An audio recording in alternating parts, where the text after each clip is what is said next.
నమస్కారం అండి. ఇది 'అఖండ 2' ప్రీ రిలీజ్‌కి ముందుకే చాలా భారీ బడ్జెట్‌తో బిజినెస్ అయితే స్టార్ట్ అయిందనేసి అంటున్నారు. ఓటీటీకి వచ్చేసి 100 క్రోర్స్ అండ్ మ్యూజిక్ రైట్స్ వచ్చేసి 8 కోట్లు.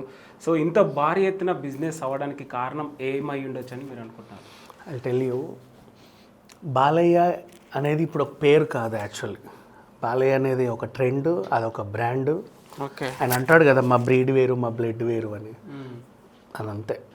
ఎందుకు చెప్తున్నాను అంటే, ఇప్పటి వరకు నేను చూసిన మనుషుల్లో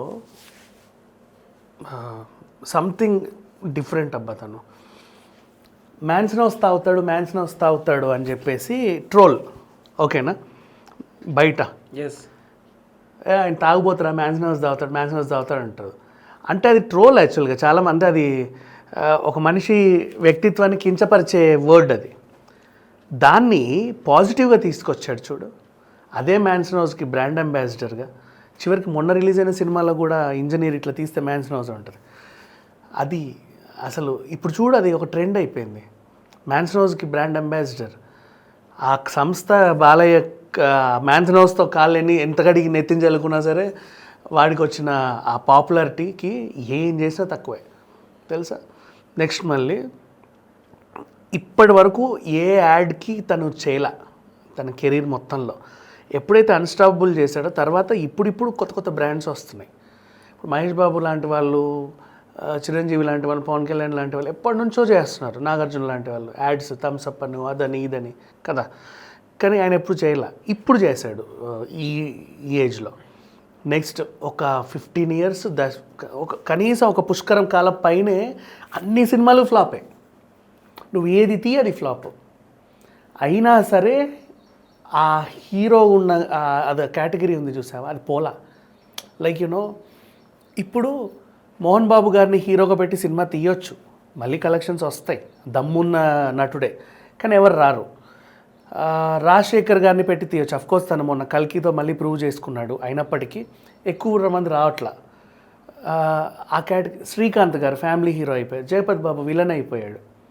ఆ ఏజ్లో తీసుకుంటూ వస్తూ ఉంటే అన్ని ఫ్లాపులు వచ్చినా కూడా బాలయ్య గారు మళ్ళీ ఈరోజు స్టార్ హీరోనే. ఏమని ఏం తగ్గల. ఇప్పటికీ కూడా అదే అభిమానం, అదేంటి ఆయన డైలాగ్ కోసమే సినిమాలకు వెళ్తారు. ఒకప్పుడు అవే డైలాగులను ట్రోల్ చేశారు. ఆయన యాక్షన్ సీన్స్ని ఒకప్పుడు ట్రోల్ చేశారు. ఇప్పుడు ఆ యాక్షన్ సీన్ కోసమే సినిమాకి వెళ్తారు. ఒకప్పుడు నువ్వు గుద్దితే కారు సొట్టబడింది అనుకో అంటారు. ఇప్పుడు అదే కారుని నువ్వు గుద్దడం కోసం ఎదురు చూస్తారు, ఏ రేంజ్లో ఎగురుతుందా అని. అట్లా నెగిటివ్స్ని పాజిటివ్గా మలుచుకొని ఆ కెరీర్ని పీక్స్కి తీసుకెళ్ళిన నటుల్లో చాలా రేర్ నటుడు బాలయ్య. నెక్స్ట్ ఇన్నేళ్ళైనా ఎన్ని పాత్రలు చేసినా ఆయన డైలాగ్ డెలివరీ అలాగే ఉంటుంది, ఆయన మేనరిజం అలాగే ఉంటుంది. అది కాపాడుకోవడం గ్రేట్. అది అంతే. బికాజ్ సంథింగ్ డిఫరెంట్ అబ్బాయి ఇతను. నువ్వు ఏ క్యారెక్టర్ ఇచ్చినా సరే ఆ బరువు అయిన డైలాగుల కోసమే అతన్ని చూస్తూ ఉంటారు. నెక్స్ట్ అన్స్టాపబుల్కి ఆయన రేంజ్ ఎలా పెరిగిందో చూడు. మహామహుల అపవాదులు, అపోహలన్నీ చెరిపేసే కార్యక్రమం అది. చంద్రబాబు నాయుడు గారు వచ్చినప్పుడు వెన్నుపోటు గురించి అడిగారు. నెక్స్ట్ కిరణ్ కుమార్ రెడ్డి గారు వచ్చినప్పుడు వైఎస్ఆర్ హెలికాప్టర్ది వీళ్ళే చేశారని ఒకటి ఉండే, అది చెరిపేశారు. పవన్ కళ్యాణ్ పెళ్ళిళ్ళ గురించి ఇంకెవడైనా మాట్లాడితే ఊర కుక్కలతో సమానం అని ఎప్పుడైతే చెప్పాడో ఇప్పటి వరకు ఎవడు మాట్లాడలేదు మళ్ళీ. ఇట్లా చాలామందివి అన్నీ అలా.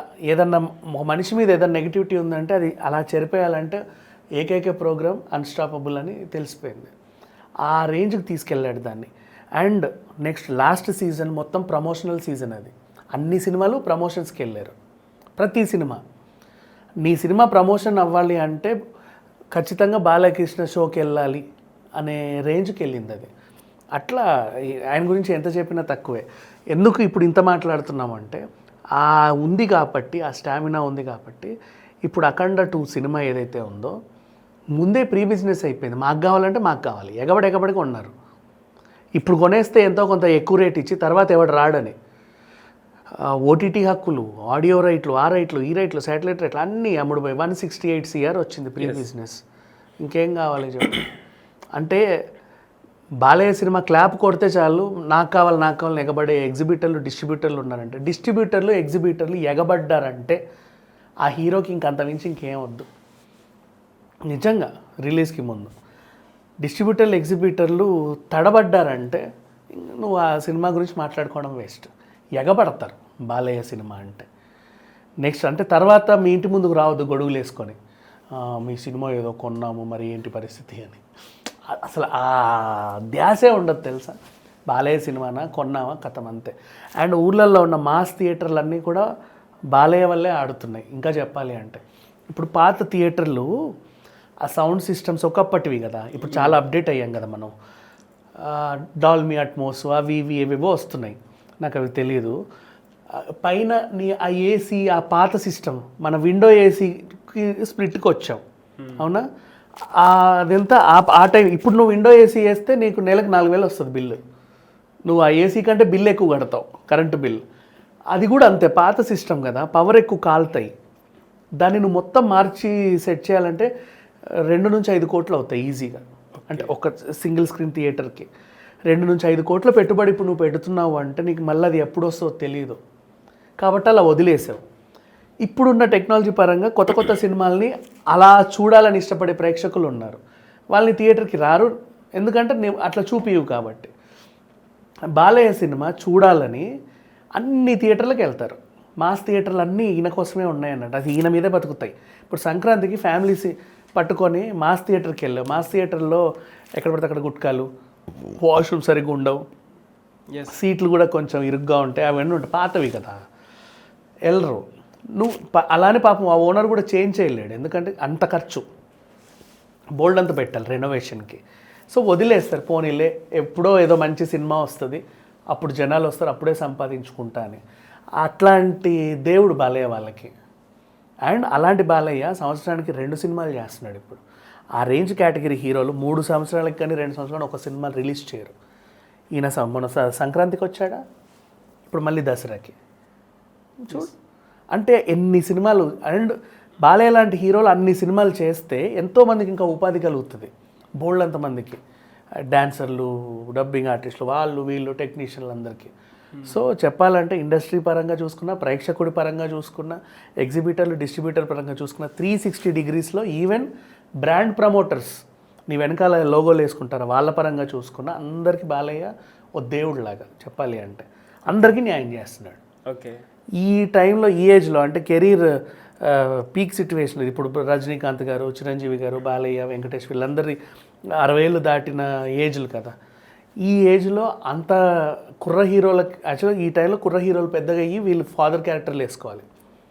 ఈ ఏజ్లో కూడా కుర్ర హీరోలను రానియకుండా వీళ్ళే వెళ్తున్నారు చూసావా.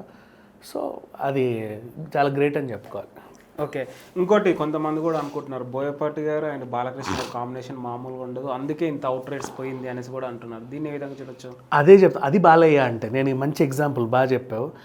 బోయపాటి ఏ హీరోతో సినిమా చేసినా, ఇప్పుడు నిన్న ఎన్టీఆర్ వారిని ఏంది ఇది అన్నారు చూసావా, అదే వార్త నువ్వు బాలయ్యకి ఆ విన్యాసాలు నువ్వు ఎంజాయ్ చేస్తావు. బాలయ్య అంటే ఇట్లే ఉండాలి అని ఫిక్స్ అయిపోయారు, మైండ్ సెట్ అంతా అట్లా తయారైపోయింది. వినయ విదయ రామలో నువ్వు ఆ తల ఎగిరితే నవ్వావు, ట్రోల్ చేసావు. అదే సీన్ బాలయ్యకి ఆ సినిమా కూడా హిట్ అవుతుంది. వీళ్ళ కాంబినేషన్లో బాగా సెట్ అయింది. సో ఓకే అట్లా. ఓకే, మీరు బాలకృష్ణ గారితో ఇంత మంచిగా చెప్పారు కాబట్టి ఆయన గురించి, మోక్షజ్న ఎంట్రీ ఎప్పుడు ఇవ్వబోతారు అనుకుంటున్నారు? అసలు ఎంట్రీ ఇస్తాడా ఇవ్వడా? అండ్ ఫస్ట్ సినిమానే ఆగిపోయింది అనేసి కూడా కొన్ని రూమర్స్ వస్తున్నాయి. నెంబర్ 1, ఎంట్రీ ఇస్తాడా ఇవ్వడా? ఇస్తాడు కాబట్టే లుక్ చేంజ్ చేశాడు, ఒక పోస్టర్ రిలీజ్ చేశాడు. అండ్ ఫస్ట్ సినిమా ఆగిపోయిందని రూమర్స్ వస్తున్నాయి. ఆగిపోవడం కాదు, సైలెంట్గా షూట్ చేసుకుంటున్నారు. ప్రతి అప్డేట్ చెప్పాల్సిన అవసరంలా జనాలకి. కూల్గా కామ్గా ఒక్కసారి వస్తాడు అట్లా. అంటే కొన్ని సినిమాలు ఎప్పుడు షూట్ అయ్యి భలే వచ్చిందే అంటాం చూడు, అట్లా వస్తాయి. సడన్గా వస్తే సడన్ సర్ప్రైజ్ చేస్తాడు, ఖచ్చితంగా హిట్ కొడతాడు చూడు.